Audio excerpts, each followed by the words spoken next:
Well, I have good news and I have some bad news about Christmas this year, but let's start with the good news. 6 out of 10 Americans plan on going to a Christmas Eve service. There's no doubt about it. Your Christmas Eve service is the most visited service of the entire year for most churches. But the bad news is that for the majority of those visitors that come on Christmas Eve, that'll be the last time that you're gonna see them until next Christmas. But it doesn't have to be this way. In this video, I'm gonna break down the 4-step framework that I use at my church to help more Christmas Eve visitors turn into regular members of our church. Let's talk about it. Well, hey guys, I'm Thomas here from Reach Right. We put out new content like this every week. So if this is the kind of thing that's helpful to you and your church, it would mean a lot to me if you would hit the subscribe button down below. Now, I've pastored for over 15 years, and I know that one of the biggest frustrations for me is seeing all of these new faces and the excitement that come around big holidays at our church, like Easter and especially around Christmas Eve, only for the following week to seem basically the same people that were there before our Christmas Eve services.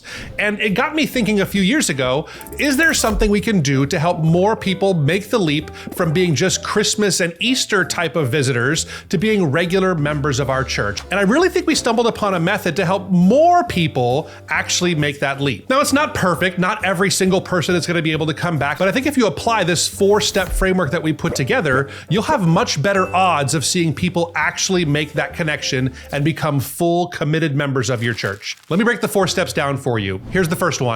You have to promote a comeback event. Leading up to the Christmas Eve service, and especially on the Christmas Eve service, you want to be talking about a big, broad event that's happening at your church that has mass appeal that lots of your visitors may be interested in being a part of. And when I say mass appeal, the reason for that is you want it to have an appeal to everybody that's hearing you on Christmas. Let's face it, there's lots of different kinds of people that are going to come to your Christmas Eve service, some old, some young, and so if you can find an event that appeals to just about everybody, you're going to see great results. A few of the ones that I've seen work the best are things like a marriage night or a marriage seminar, a parenting seminar, a workshop, or even something like a financial peace university. Those are 3 universal challenges: marriages, parenting, finances.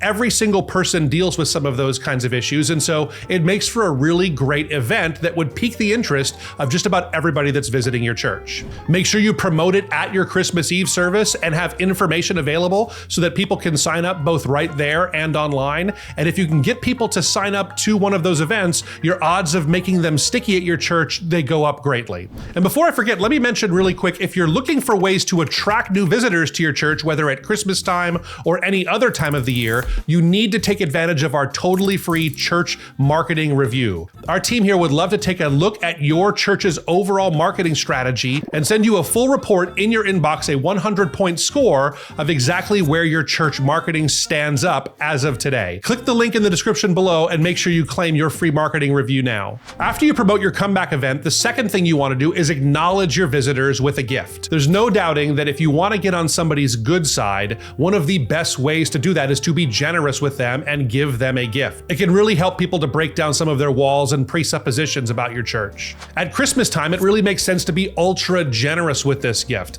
I've heard of a few really good ideas, but a tried and true one is something like a gift card to a local coffee shop. Also, I've seen big items of food usually do very well too. One church I used to be a part of used to give a half-pound bar of Hershey's chocolate to everybody that came at Christmas time, this giant honking thing, and people really had a hard time turning down that gift. I recommend it. One of my favorite ones that I've seen around Christmas time is a mason jar full of all the dry ingredients to make a cookie recipe. All the visitor would have to do is add the wet ingredients, put it in the oven, and they have fresh cookies there at home. And they remember your church when they're thinking of it. When you're talking about it, you want to make sure that everybody knows who's eligible to receive the gift. And it's fine if you want to give it to everybody, but I would recommend you would really highlight your visitors when you're giving these gifts. Say something to the effect of, if this is your first time here with us, or if we haven't seen you since this time last year, we have a gift for you we would love for you to get in the back. Something like that makes it really approachable, and most people will say yes to something like that. But here's the real secret, is tying your gift giving moving to number 3, which is making sure you get people's information.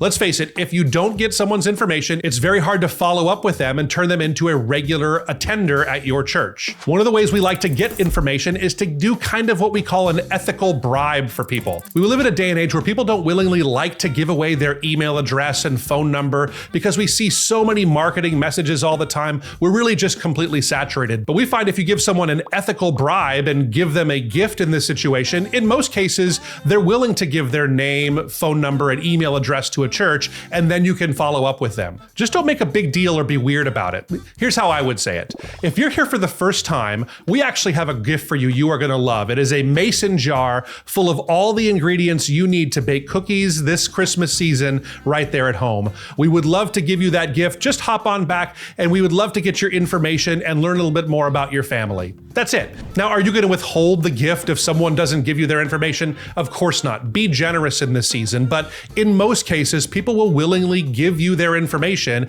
and you don't have to worry too much about it. Take that information, get it into your church database, and then that moves us to number 4, and that is follow up with your Christmas visitors. This is such a simple step, but it seems like the one that so many churches miss. And here's the good news. It doesn't have to be radically different from your normal visitor follow-up process. In fact, I'd recommend that you put these people on the exact same system that you normally use to follow up with your visitors. But maybe you're like most pastors that I run into and you don't really have a great follow-up process. Or maybe you do, but you're just not executing it and you're not sure if it's actually working or not. Well, you're in luck because I just finished a video that shows you exactly how to follow up with your visitors, and it's a foolproof system that we have seen work over and over again. In this video, I'll actually even give you a free download so you can actually take the exact words and emails that we use to follow up, and it's proven to work. You need to check this video out next.